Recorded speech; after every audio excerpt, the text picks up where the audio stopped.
By no means it is suggested that whenever such charge of rape is made, where the victim is a child, it has to be treated as a gospel truth and the accused person has to be convicted.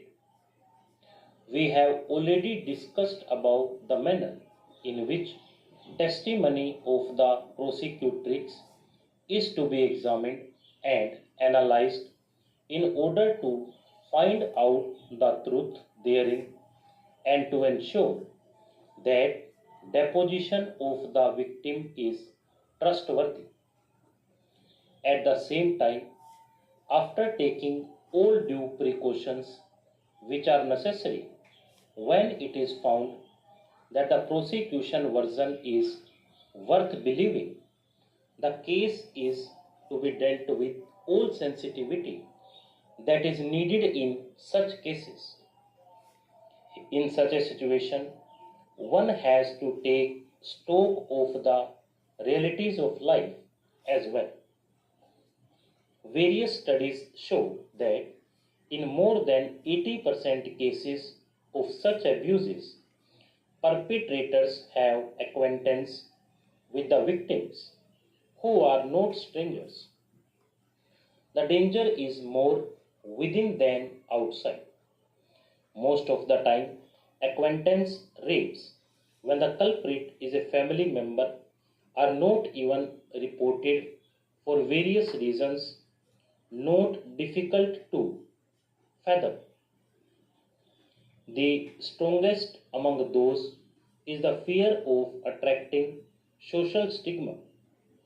Another deterring factor which many times prevent such victims or their families to lodge a complaint is that they find whole process of criminal justice system extremely intimidating, coupled with absence of victim protection mechanism.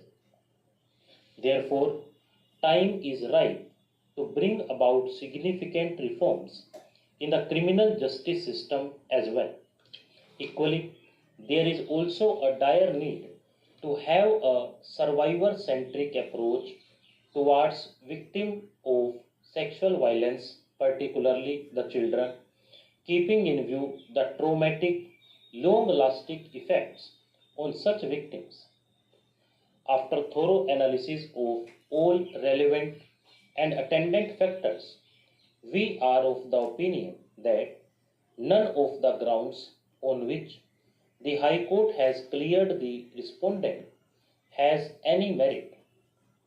By now, it is well settled that the testimony of a victim in cases of sexual offences is vital, and unless there are compelling reasons which necessitate looking for corroboration of a statement, the courts should find no difficulty to act on the testimony of the victim of a sexual assault alone to convict the accused.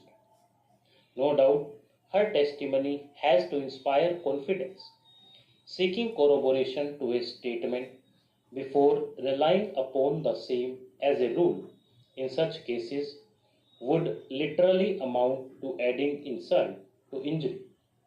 The deposition of the prosecutrix has thus to be taken as a whole. Needless to reiterate that the victim of rape is not an accomplice and her evidence can be acted upon without corroboration. She stands at a higher pedestal than an injured witness does. If the court finds it difficult to accept her version, it may seek corroboration from some evidence which lends assurance to her version. To insist on corroboration, except in the rarest of rare cases, is to equate one who is a victim of the lust of another with an accomplice to a crime, and thereby insult womanhood. Stop.